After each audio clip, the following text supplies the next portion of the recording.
I want you to imagine that your business relies on giving tours to local craft breweries. Well, that's exactly what owner Brad Campo does with Brew Donkey. Because of the pandemic, Brad had to shut his business down completely and lay off all his employees. He became a one-man show, but continued with those partnerships with local breweries, and now he's offering some virtual tours of the breweries. I catch up with Brad to find out how he's doing that and much more. Our goal was always to help bring something that might not have been understood to the people in a way that would help them fall for it. The experience of talking with an owner of a brewery, something you wouldn't normally get to do, was really important for us because I had those experiences where I got to have a conversation and I became inspired, and I thought, how better a way to make people fall for an industry that's budding than to bring them right to the brewery, try the beer in different stages, and experience it with the people that made it.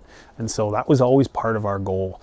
And it continues to this day, 7 years later, trying to help people explore local craft beer scene in the only way we know how. At the beginning of October, we made the decision that we were no longer kind of fitting in the way that we were supposed to be protecting each other.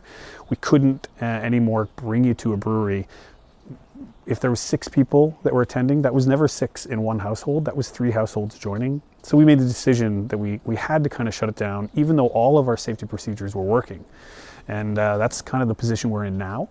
And we've moved into a virtual beer hall kind of mentality where we're trying to keep all the things that we originally had in our tours: alcohol, beer, delicious beer, and a conversation with the brewery, and a social space, but one that's safe, as opposed to it being, let's all get on a bus, which we can't do safely, let's all get into a virtual space that is social.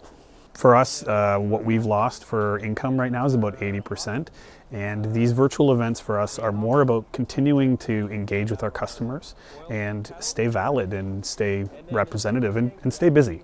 I love the craft beer community, and enjoying it alone at home is a really wonderful thing to do. But I've always enjoying craft beer with others. And these virtual events are a way for us to continue to connect with our community and stay relevant. What did those virtual events look like? So over the last 5 months, we've been, tinkering with it and toying with it, and we actually had some Algonquin College program that helped us do some testing on it this week.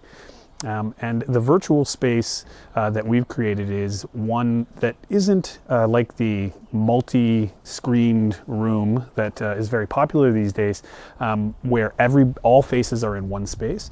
We have tables in our events where people can socialize.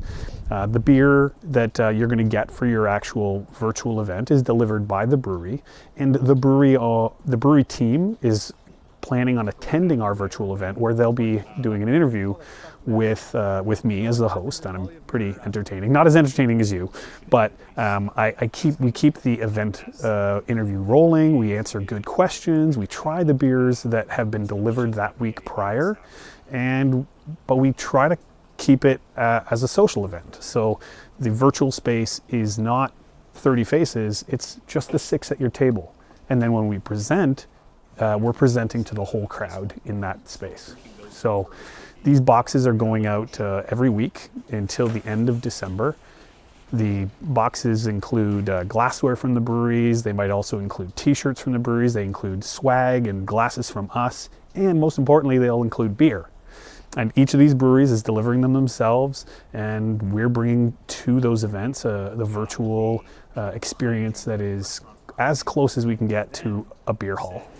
Breweries themselves for our packs are including either about $40 to $45 worth of beer, depending on the vessel that the breweries are using. So some breweries are sending out beers in 750 milliliter bottles like Small Pony Barrel Works, but the rest of them are primarily sending out cans. So a single way vessel.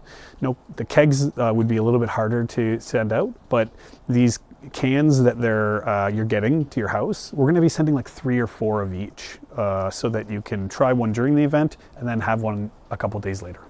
Tell me about some of the breweries that are participating. We're going to be touring and chatting with Dominion City, Small Pony Barrel Works, Tooth and Nail, and Whippersnapper, Stray Dog Brewing Company. Those are some of them. We have 7 of them lined up, and if they go really well and people take to them, as it is winter and it is staying for the foreseeable future, we're hoping to add some of these to January and February with other breweries in the region. So these are the first 7 that we're doing to celebrate our 7 years of business, and our hope is to continue them as they're needed, which they will be, because we're all going to be staying home this winter to shelter from the cold. How do people participate in the virtual events? So they can find the links to all the breweries that are participating on our website. If they purchase it on our website, it's a BYOB situation, so bring your own beer. But if they follow the link on all of our listings, you'll be brought to the brewery's website where you can purchase any of the pack levels that you're interested in, all of which include beer on the brewery's website. The brewery then is going to deliver beer to your house, and in the week leading up to it, we're going to send you an email of how to get to the virtual event, and you can share that with anybody in your household.